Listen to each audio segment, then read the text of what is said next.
APRA, Angkatan Perang Ratu Adil, adalah peristiwa yang terjadi pada tanggal 23 Januari 1950, di mana kelompok milisi Angkatan Perang Ratu Adil yang ada di bawah pimpinan mantan Kapten KNIL Raymond Westerling, yang masuk ke kota Bandung dan membunuh semua orang berseragam TNI yang mereka temui. Aksi gerombolan ini telah direncanakan beberapa bulan sebelumnya oleh Westerling dan bahkan telah diketahui oleh pimpinan tertinggi militer Belanda. Tujuan gerakan APRA adalah mempertahankan bentuk negara federal Pansundan di Indonesia dan mempertahankan adanya tentara sendiri pada setiap negara bagian Republik Indonesia Serikat. Alasan pemberontakan. Angkatan Perang Ratu Adil dibentuk oleh Kapten Raymond Westerling pada tahun 1949, yang merupakan milisi bersenjata yang anggotanya terutama berasal dari tentara Belanda, yang tidak setuju dengan pembentukan Angkatan Perang Republik Indonesia Serikat di Jawa Barat, yang saat itu masih berbentuk negara bagian Pasundan. APRA ingin agar keberadaan negara Pasundan tetap dipertahankan sekaligus menjadikan mereka sebagai tentara negara federal di Jawa Barat.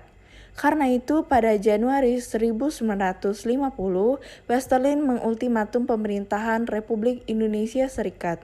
Ultimatum ini segera dijawab Perdana Menteri Hatta dengan memerintahkan penangkapan terhadap Westerling.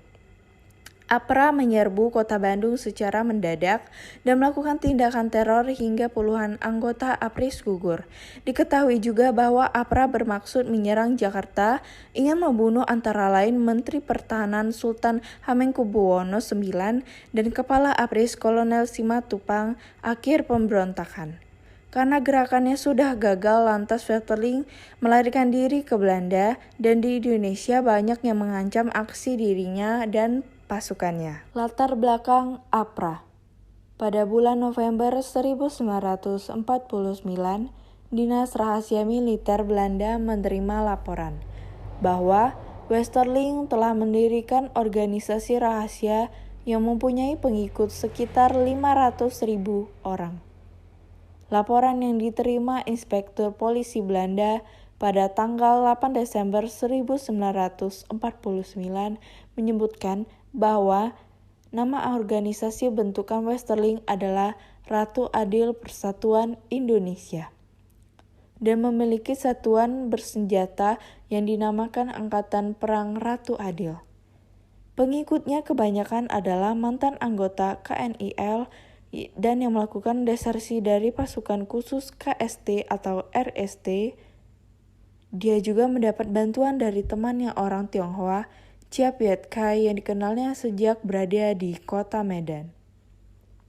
Pada 8 Desember malam, sekitar pukul 8, Westerling menelepon Letnan Jenderal Bormann van Vreden, Panglima tertinggi tentara Belanda, pengganti Letnan Jenderal Spoor. Westerling menanyakan bagaimana pendapat van Vreden apabila setelah penyerahan kedaulatan Westerling berencana melakukan kudeta terhadap Soekarno dan kliknya.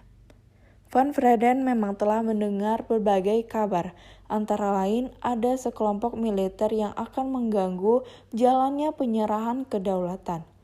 Juga dia telah mendengar mengenai kelompoknya Westerling. Jenderal van Vreden sebagai yang harus bertanggung jawab atas kelancaran penyerahan kedaulatan pada 27 Desember. Memperingatkan Westerling agar tidak melakukan tindakan tersebut, tetapi van Vreden tidak segera memerintahkan penangkapan Westerling. Surat Ultimatum APRA. Pada hari Kamis tanggal 5 Januari 1950, Westerling mengirim surat kepada pemerintahan Republik Indonesia Serikat yang isinya adalah suatu ultimatum. Ia menuntut agar pemerintah Republik Indonesia Serikat menghargai negara-negara bagian, terutama negara Pasundan serta pemerintahan Republik Indonesia Serikat, harus mengakui APRA sebagai tentara Pasundan. Pemerintah Republik Indonesia Serikat harus memberikan jawaban positif dalam waktu 7 hari, dan apabila ditolak maka akan timbul perang besar. Kudeta APRA. Tidak senang dengan pertumbuhan pengaruh pemerintahan Soekarno, Westerling bersengkongkol dengan Sultan Pontianak Sultan Hamid II yang berhaluan federalis untuk meluncurkan kudeta pada bulan Januari 1950. Pada tanggal 23 Januari, APRA meluncurkan kudeta menentang pemerintah Republik Indonesia. Walaupun milisi ini berhasil untuk sementara menduduki Bandung, mereka gagal untuk menduduki Jakarta dan Blora. Mereka telah merencanakan untuk menggulingkan kabinet RIS dan membunuh beberapa tokoh Republik terkemuka termasuk Menteri Pertahanan Sultan Hamengkubuwono IX dan Sekretaris Jenderal Ali Budiarjo. Kegagalan kudeta ini menyebabkan adanya demoralisasi anggota milisi terhadap Westerling dan terpaksa melarikan diri ke Singapura. Tanpa pemimpin yang kuat, APRA akhirnya berhenti berfungsi pada bulan 1950.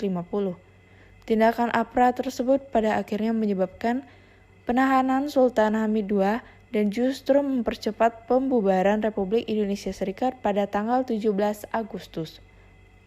Mengubah Indonesia menjadi negara kesatuan yang didominasi oleh pemerintahan pusat di Jakarta. Dampak pemberontakan APRA. Dampak dari gerakan APRA adalah Parlemen Negara Pasundan mendesak agar negara tersebut dibubarkan dan terjadi pada tanggal 27 Januari 1950. Amanat dan nilai teladan yang dapat diambil dari peristiwa pemberontakan APRA yaitu: yang pertama, berhasilnya ditangkap sang pengkhianat bangsa yang bernama Sultan Hamid II. Yang kedua, tidak adanya suatu bentuk ampunan untuk masyarakat Indonesia yang saling bekerja sama dengan penjajah negara Belanda. Dan yang ketiga, terwujudnya kerukunan dan bersatunya rakyat yang turut membantu dalam peristiwa pemberontakan APRA yang semakin memperkokoh rasa persatuan dan kesatuan bangsa. Sekian dari saya, terima kasih.